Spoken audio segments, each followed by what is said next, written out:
Bismillahirrahmanirrahim. Assalamualaikum warahmatullahi wabarakatuh. Ya, alhamdulillahirrabbilalamin. Puji syukur kita panjatkan kehadirat Allah Subhanahu wa taala yang telah memberikan kita segala rahmat serta karunia-Nya sehingga pada hari ini kita bisa bertemu dan kita melanjutkan materi di peraturan pemerintah nomor 6 tahun 2013 tentang pemberdayaan peternak di bab ke-6, penciptaan iklim usaha yang kondusif dan peningkatan kewirausahaan. Ya, silakan ya dibaca di pasal 23. Pasal 23, iklim usaha yang kondusif bagi peternak Indonesia. A. Kepastian berusaha. B. Kemudahan dalam pelayanan pendaftaran usaha peternak. C. Tidak adanya praktik persaingan usaha yang tidak sehat. Dan D. Terpeliharaannya status kesehatan yang baik. Ya, jadi di pasal 23 itu dikatakan bahwa iklim usaha yang kondusif bagi peternak ada 4. Yang pertama adanya kepastian dalam berusaha. Jadi harus ada jaminan entah itu dari pemerintah maupun iklim kerja yang menjanjikan bahwa kita bisa membuka usaha itu sendiri, ya, baik itu usaha ternak ayam maupun usaha telur maupun hasil-hasil produksi dari peternakan itu sendiri. Yang kedua adalah kemudahan dalam pelayanan pendaftaran usaha peternak. Jadi biasanya kalau kita mempunyai usaha harus kita daftarkan ke pihak pemerintah usaha gitu sehingga mempunyai legalitas yang sah. Artinya usaha kita terdaftar dan diketahui oleh pemerintah, ya, bukan usaha ilegal, usaha yang sah. Kalau usaha ilegal itu pasti akan banyak malpraktek, ya, boleh jadi daging yang tidak bersih, daging yang tidak sehat, atau daging yang seharusnya tidak dijual lagi, tidak layak, itu dipaksakan untuk dijual. Oleh karena itu setiap usaha dalam hal peternakan itu harus ada izin, tetapi dari pemerintah juga harus dimudahkan dalam izinnya, ya, sehingga mempercepat proses peningkatan produktivitas para peternak. Itu yang kedua. Yang ketiga adalah tidak adanya praktek persaingan usaha yang tidak sehat. Jadi harus dihilangkan praktek persaingan usaha yang tidak sehat. Praktek usaha yang tidak sehat itu seperti apa? Praktek usaha yang tidak sehat itu misalnya adanya harga yang terlalu tinggi misalnya, ya, atau terlalu rendah dibanding dengan harga-harga yang lain. Itu sehingga mematikan usaha yang lain.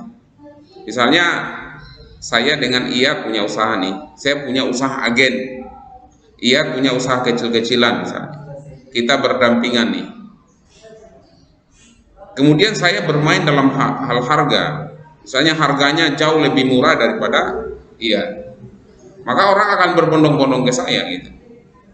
Sedangkan Ia ini tidak akan bisa bersaing karena saya agen gitu. Ya, seharusnya yang menjadi agen itu cukup mendistribusikan ke pedagang-pedagang kecil gitu. Nah, itu. Atau persaingan usaha yang tidak sehat misalnya adalah ya seperti tadi, adanya praktek-praktek yang menjatuhkan usaha dari orang lain, ya. Itu tidak sehat.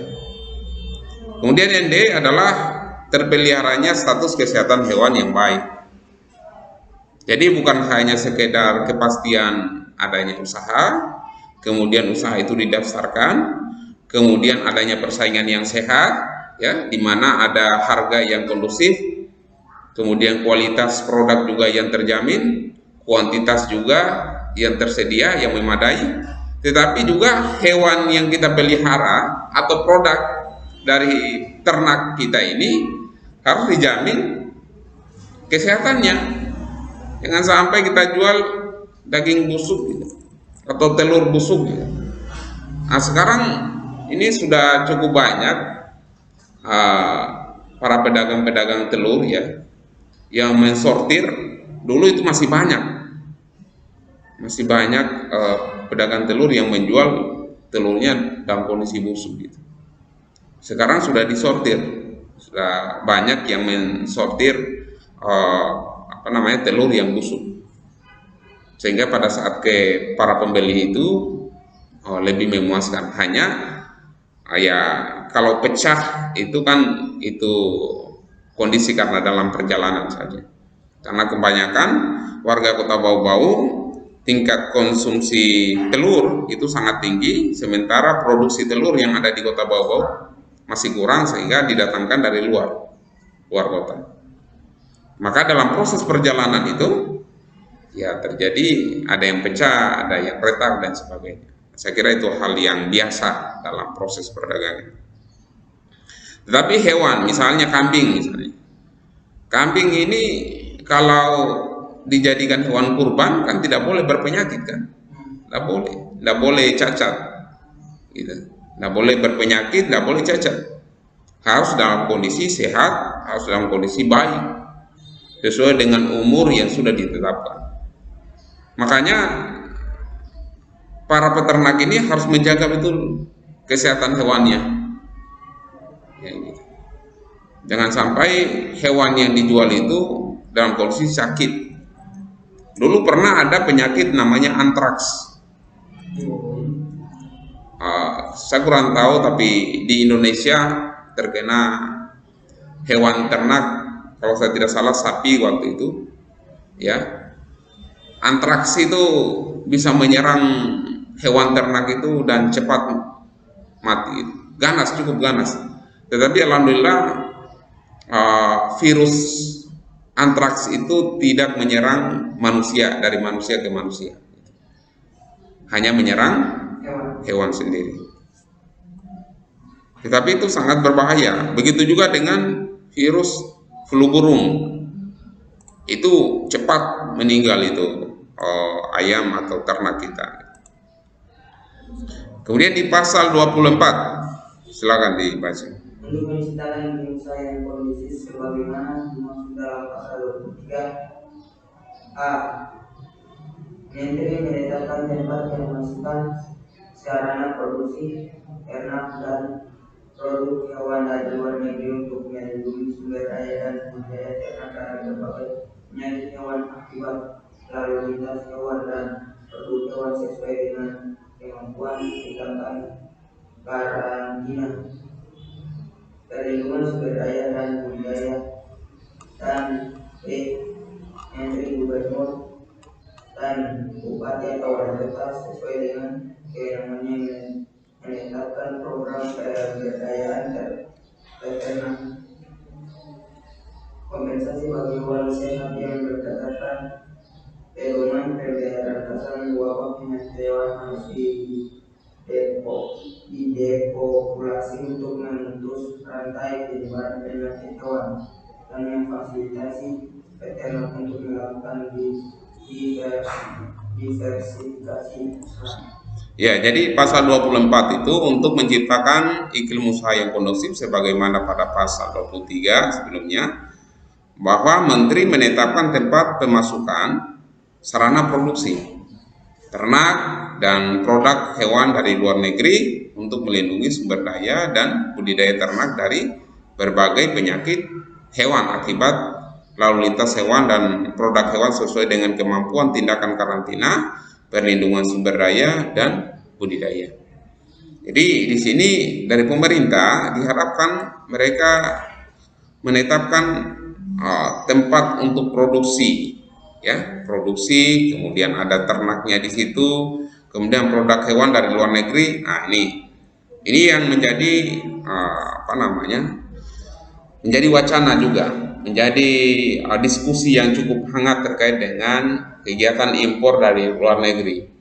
Impor ini kan dilakukan oleh pemerintah dalam hal mencukupkan kebutuhan pangan, kebutuhan ternak, ya, yang ada di dalam negeri. Jadi pemerintah mempunyai dalil bahwa kita harus mengimpor ke luar negeri karena kita tidak bisa mensuplai kebutuhan masyarakat yang terlalu banyak untuk di dalam negeri. Maka kita perlu impor.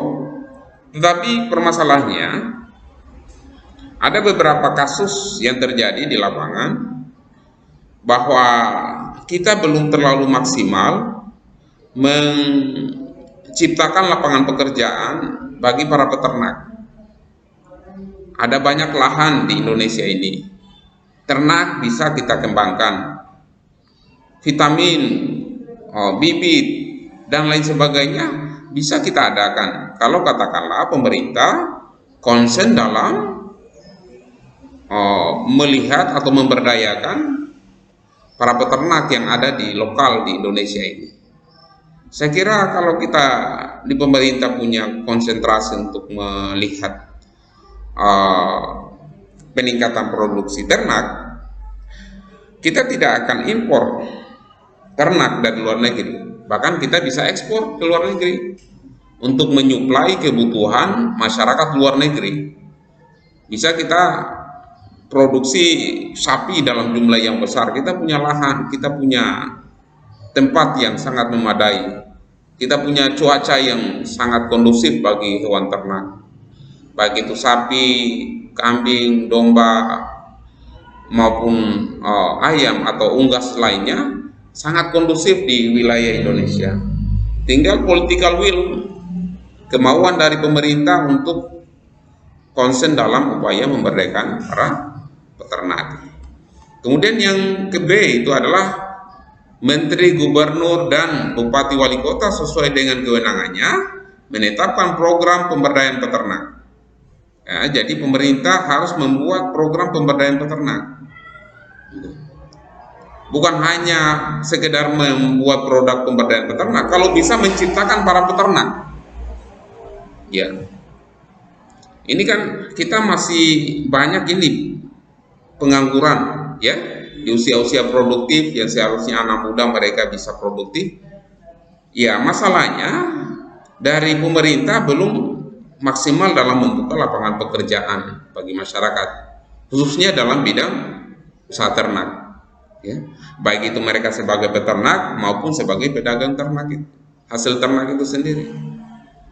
Ya, oleh karena itu pemerintah harus memfasilitasi masyarakat dalam upaya program pemberdayaan masyarakat dalam bidang peternakan, ataupun yang sudah melakukan usaha peternakan itu diberdayakan agar produksi dari kegiatan peternakan semakin tahun semakin banyak. Kemudian kompensasi bagi hewan yang sehat yang didasarkan pada pedoman pemberantasan wabah penyakit hewan harus didepopulasi untuk memutus rantai penyebaran penyakit hewan. Seperti yang saya katakan tadi, ada penyakit wabah yang diserang kepada hewan tersebut, ada antraks, ada flu burung, dan lain sebagainya. Ini cepat penyebaran virusnya. Karena kenapa? Pertama, hewan itu berkumpul di satu tempat, bergelombol. Mereka berkumpul satu tempat, tentu proses interaksinya itu sangat intens sekali antara ternak satu dengan ternak yang lainnya, antara hewan yang satu dengan hewan yang lainnya. Ya, pada saat terjadi pengumpulan hewan, satu yang terserang itu dalam jangka waktu 1 kali 24 jam itu banyak yang terserang penyakit. Oleh karena itu harus ada namanya depopulasi. Depopulasi itu dimusnahkan. Ada hewan yang terkena penyakit itu dipilah, ada hewan yang masih sehat, ada hewan yang sudah terkena virus.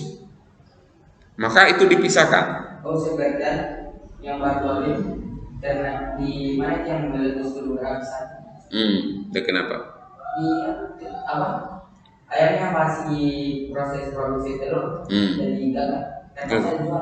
Terpaksa dijual. Ya kurang lebih. Tapi ini kalau itu kan gunung meletus, kondisi alam. Kalau ini bicara virus, wabah yang menyerang hewan tersebut, maka harus ada pemilahan mana hewan yang sakit, mana hewan yang sehat. Yang sakit itu harus dimusnahkan, namanya depopulasi namanya. Dikurangi jumlah populasinya.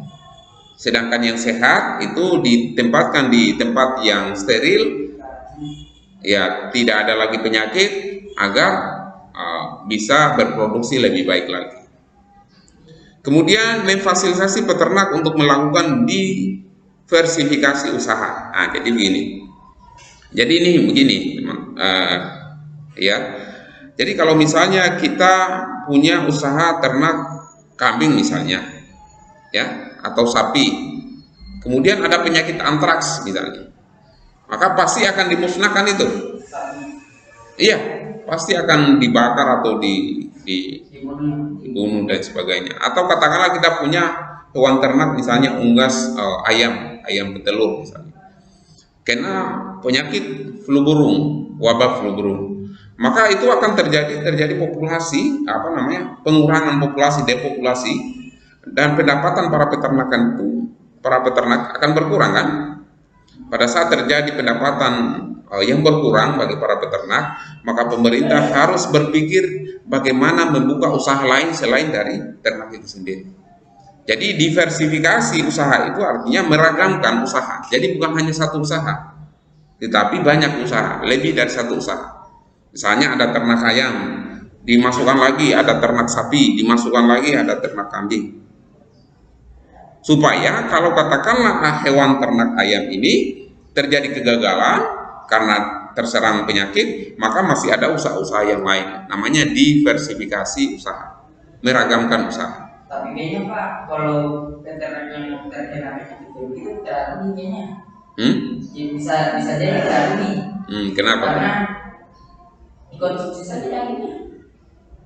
Dikonsumsi, tapi kalau penyakit itu menular kan tidak bisa. Ya, ternyata padahal kalau hewan seperti ayam yang berpenyakit kapal sudah mati, sudah juga penyakitnya.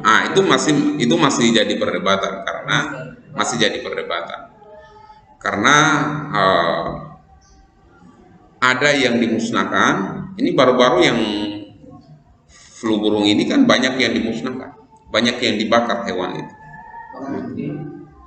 Bukan bakar karena sudah mati kan, sudah meninggal gitu.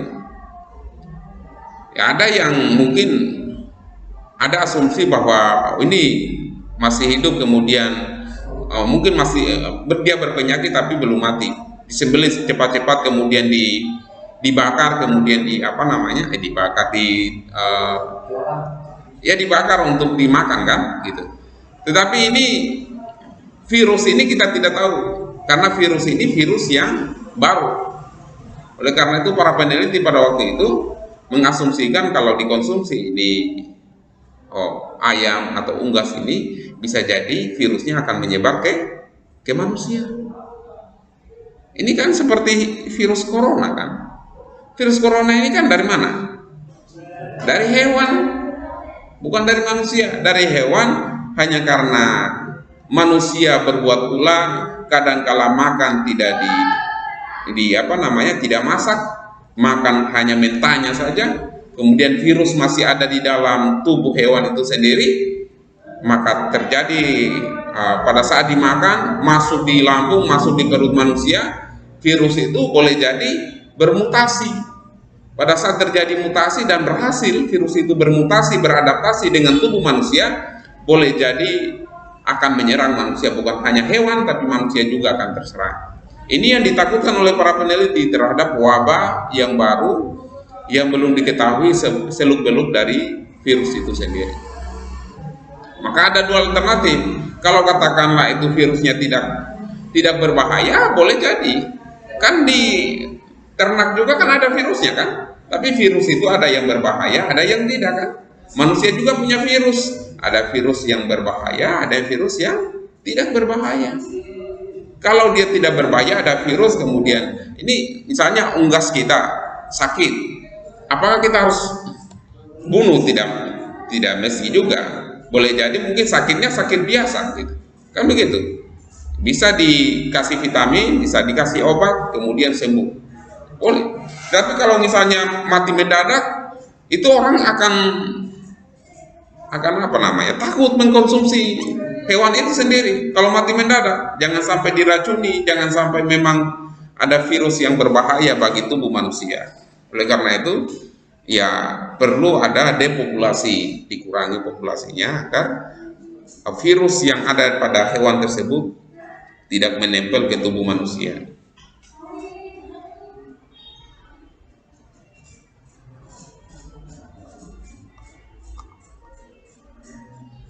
Kemudian ini kita selesaikan dulu di pasal 25 ya.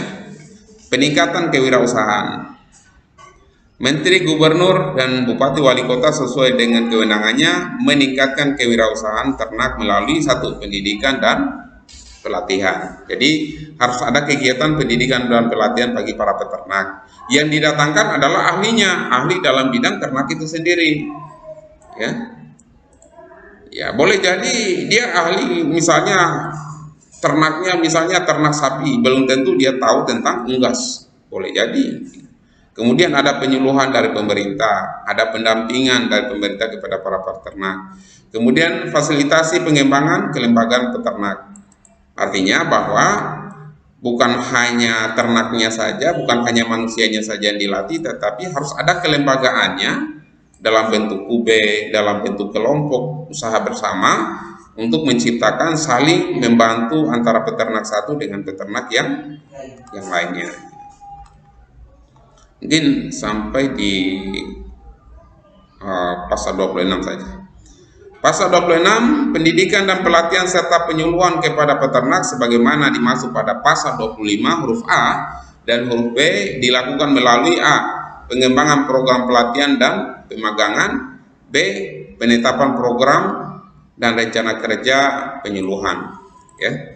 Jadi kita bisa melakukan, ada sebenarnya dulu pernah saya berbicara kepada Kaprodi, tolong ada kegiatan pemagangan mahasiswa. Magangnya itu di perusahaan-perusahaan besar.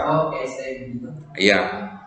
Karena kita bukan hanya sekedar belajar teori kan, harus ada praktek, dan peternak itu harusnya lebih banyak prakteknya daripada teori yang didapat, karena ilmu lapangan itu jauh lebih dahsyat kita dapat daripada ilmu teori yang kita baca di buku. Saya pernah kita sudah buat tempat peternakan. Iya. Nanti ya. Nah, tapi kan harus ada program pemagangan. Program pemagangan itu mahasiswa peternak harus magang di perusahaan besar yang sudah sukses selama kurang lebih 6 bulan. Jadi 1 semester. Mereka tinggal membuat laporan tiap hari atau laporan per minggu atau laporan per bulan dan laporan akhir. Jadi setiap hari mereka menyusun laporannya, apa yang sudah dilakukan, kegiatan apa, di mana, dari jam berapa sampai jam berapa, kemudian apa hasilnya, tindak lanjutnya seperti apa. Itu yang catatan-catatan harian mereka. Ya. Nah, kemudian ilmu apa yang didapat, gitu. Nah, itu yang harus dilaporkan. Nah, saya kira proses pemagangan itu sangat penting sekali, karena ada banyak mahasiswa, entah itu dari peternakan maupun pertanian, mereka kadang-kala magangnya ke Jepang, magangnya ke negara-negara maju lah. Ya, setelah mereka kurang lebih sekitar 3-6 bulan mereka magang di perusahaan tersebut, pulang dari luar negeri itu, mereka langsung buka usaha ke dalam negeri, karena sudah punya pengalaman, sudah punya ilmu, dan sudah punya jaringan untuk meminta bantuan ke luar negeri. Itu penting sekali. Jadi pemagangan itu sangat penting sekali dalam upaya menyerap ilmu pengetahuan yang kita miliki di kampus. Jadi ada semacam kolaborasi antara ilmu teori dengan ilmu praktek. Tidak semata-mata pada praktek melulu, tapi harus ada teorinya, harus ada prakteknya, maksud saya gitu. Bukan hanya sekedar praktek, tapi ada teorinya. Bukan hanya sekedar teori, tapi harus ada prakteknya.